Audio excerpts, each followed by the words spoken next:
গণতন্ত্রের কণ্ঠরোধ নাকি সাংবিধানিক অধিকারের মৃত্যু ঘণ্টা আলোচনা করব। আজকের ভিডিওটা পুরোটা দেখবেন। মুসলমান সমাজ ভোট দেয়নি, যার ফলে বিধায়ক বলছেন মুসলমান সমাজকে কোনো সাহায্য নয়। কাশীপুর বেলগাছিয়ার বিধায়ক রিতেশ তিওয়ারি এমনই বিস্ফোরক মন্তব্য করেছেন।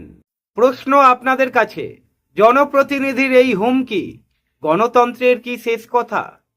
নমস্কার, আমি সুখেন ঘোষ। আপনারা দেখছেন আজকের রাজনীতি। ভারত বিশ্বের বৃহত্তর গণতান্ত্রিক দেশ। আজকের সেই দেশের গণতন্ত্র বিপন্ন, বেশ নড়বড়ে বলা চলে। কাশীপুর বেলগাছিয়ার বিধায়ক রিতেশ তিওয়ারি, শুধু রিতেশ তিওয়ারি নয়, এর আগে আপনারা শুনেছেন মুখ্যমন্ত্রী, বর্তমান মুখ্যমন্ত্রী, অবশ্য মুখ্যমন্ত্রী হওয়ার পরে উনি বিদ্বেষমূলক কোনো কথা বলেননি। আমি শুভেন্দু অধিকারীর কথা বলছি। উনিও কিন্তু আগে একই কথা বলেছেন, মুসলিমরা আমাদের ভোট দেয়নি, তাই মুসলিমদের বিধায়ক উনি নন। এমন অনেক বিধায়ক, বিজেপির বিধায়ক এমনই মন্তব্য করেছেন। আচ্ছা, এই ধরনের মন্তব্য সরাসরি কি আমাদের সংবিধানকে চ্যালেঞ্জ জানাচ্ছে না? আপনাদের কি মনে হয়? কমেন্ট বক্সে জানাবেন নিশ্চয়ই। এই যে রিতেশ তিওয়ারি যে ধরনের মন্তব্য করছেন, সত্যিই কি কাম্য? একজন বিধায়ক, জনপ্রতিনিধি এই মন্তব্য করতে পারেন? অনেক হিন্দুরাও তো ওনাকে ভোট দেননি, তাহলে কি উনি বলতে পারবেন উনি হিন্দুদেরও বিধায়ক নন যারা ওনাকে ভোট দেননি? এটা কি সুস্থ গণতন্ত্রের লক্ষণ? রিতেশ তিওয়ারি কি বলেছেন সরাসরি আপনাদেরকে দেখাবো।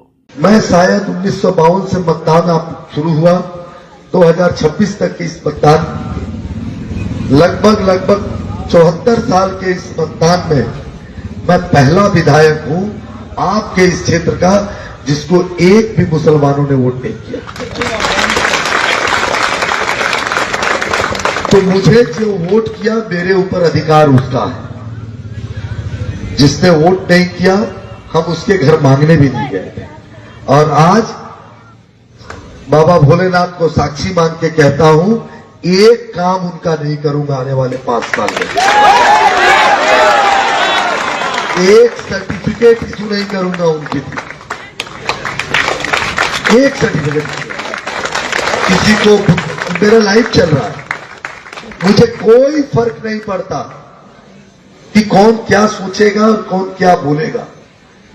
मोदी जी कहते हैं सबका साथ सबका विकास, मैं मानता हूं उसको, क्योंकि मेरे नेता ने कहा, लेकिन साथ में उन्होंने इस चुनाव में एक और शब्द जोड़ के गए, सबका हिसाब होना चाहिए या नहीं होना चाहिए। একজন জনপ্রতিনিধি এই ধরনের অসাংবিধানিক কথা বলতে পারে কি? প্রশ্ন আপনাদের কাছে রাখলাম। আমরা দেখেছি ভোট পরবর্তী হিংসা। অনেকেই বলছে তৃণমূল যদি ক্ষমতায় আসতো তাহলে এই হিংসার মাত্রা আরো দ্বিগুণ হতে পারত। সেই বিতর্কে আমি যাচ্ছি না। তবে আমরা দেখেছি ভোট পরবর্তী যে হিংসা ঘটেছে, শুধু মুসলিমদের উপরে অত্যাচার হয়েছে, ঘরবাড়ি পুড়িয়েছে এমনটা নয়, বহু হিন্দুদের ওপরেও অত্যাচার হয়েছে। এই বিজেপি বলেছিল হিন্দু হিন্দু ভাই ভাই, আর হিন্দু হিন্দু ভাই ভাই বলে একজন হিন্দু আর একজন হিন্দুকে মারবে, আর বাদ বাকি হিন্দু সেগুলো দাঁড়িয়ে দাঁড়িয়ে দেখবে। এটা কি গণতন্ত্রের লক্ষণ? সে হিন্দু হোক বা মুসলিম হোক, একজন জনপ্রতিনিধির কাজ জনগণের সেবা করা। এই ধরনের বিদ্বেষমূলক কথাবার্তা সমাজকে কিন্তু কুলসিত করে। বিজেপি ক্ষমতায় আসার পরে এই কয়েকদিন আগেকার ঘটনা, ডোমজুড়ের কোনো এক কলেজে এবিভিপির কিছু ছাত্র, তাদেরকে ছাত্র বলবো কিনা আমি জানি না, তারা প্রকাশ্যে বলছে কলেজে বোরখা পরে প্রবেশ নিষেধ। কেউ কিছু বলছে না, কেউ কিছু বলছে না। আমরা তো এটাও শুনতে পাচ্ছি প্রকাশ্যে গোমাংস বিক্রি করা যাবে না। সংবিধান কি এই কথাটা লিখে দিয়েছে কোথাও? কে কি খাবে, কে কি পড়বে, সেখানেও যদি বিজেপি হস্তক্ষেপ করে, এটা কিন্তু কোনোভাবেই কাম্য নয়। এখানেই শেষ নয়, আমরা এটাও শুনতে পাচ্ছি সোশ্যাল মিডিয়ার মাধ্যমে প্রকাশ্যে গোমাংস বিক্রি করা যাবে না। সংবিধানে কোথাও লেখা রয়েছে কে কি খাবে, কে কি পড়বে, এই সব কিছু সরকার নিয়ন্ত্রণ করবে? সংবিধানের অধিকার কি বলে? আপনারা এটাও শুনেছেন নিশ্চয়ই, প্রকাশ্যে নামাজ পড়া যাবে না। বিজেপি কি শুধু মুসলিমদের প্রতি প্রতিশোধ নেবার জন্যে এই ধরনের কথাবার্তা মার্কেটে ছড়াচ্ছে? প্রশ্ন আপনাদের কাছে রাখছি। দেখুন, বিজেপি শুধু মুসলিমদের প্রতি বিদ্বেষ ছড়াচ্ছে এমন নয়। যারা বিজেপি বিরোধী ভোটার্স, মানে যারা বিজেপিকে ভোট দেয়নি, তারা হিন্দু পরিবারের সন্তান, তাদের ওপরেও হিন্দুরা অত্যাচার চালিয়েছে। বলতে গেলে বিজেপির হিন্দুরা, উগ্র হিন্দুরা অত্যাচার চালিয়েছে। এই বিজেপি কিন্তু বলেছিল হিন্দু হিন্দু ভাই ভাই। অবশ্য শুভেন্দু অধিকারী মুখ্যমন্ত্রী হওয়ার পরে এমন কোনো বিদ্বেষমূলক কথা বলেনি।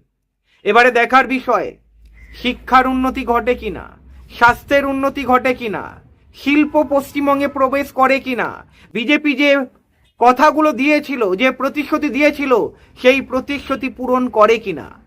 তবে বিজেপি সরকারের কাছে আমি একটাই অনুরোধ জানাবো, বিদ্বেষমূলক কথাবার্তা থেকে বিরত থাকতে হবে। হিন্দু, মুসলিম, খ্রিস্টান সকলে কিন্তু অন্যান্য ধর্মের মানুষ আমাদের পশ্চিমবঙ্গে, আমাদের ভারতে বাস করে। তারা কোথায় যাবে? এই ধরনের মন্তব্য যদি কোনো জনপ্রতিনিধি করে, একবার ভাববেন গণতন্ত্র কি সত্যি অক্ষত রয়েছে? গণতন্ত্র তো ভেঙে খান খান হয়ে গিয়েছে। আর এইভাবে যদি চলতে থাকে তাহলে আমাদের সংবিধান পরিবর্তন হতে আর বেশি সময় লাগবে না। আর এর জন্যে দায়ী কিন্তু বিজেপি নয়। আমরা দেখেছি মুসলিম ভোট ভাগাভাগি হয়ে গিয়েছে। আপনারা অনেকেই বলবেন বিজেপির চক্রান্ত। আপনাদের কাছে প্রশ্ন রাখছি, বিজেপি চক্রান্ত করছে, আপনারা আঙুল চুষছেন। আপনারা কিছু জানেন না, আপনারা কিছু বোঝেন না। আর আপনারা যখন বলছেন বিজেপির চক্রান্ত, তাহলে জেনে বুঝে বিজেপি সরকারকে ক্ষমতায় কারা আনলো? ভালো থাকবেন, আবার কথা হবে।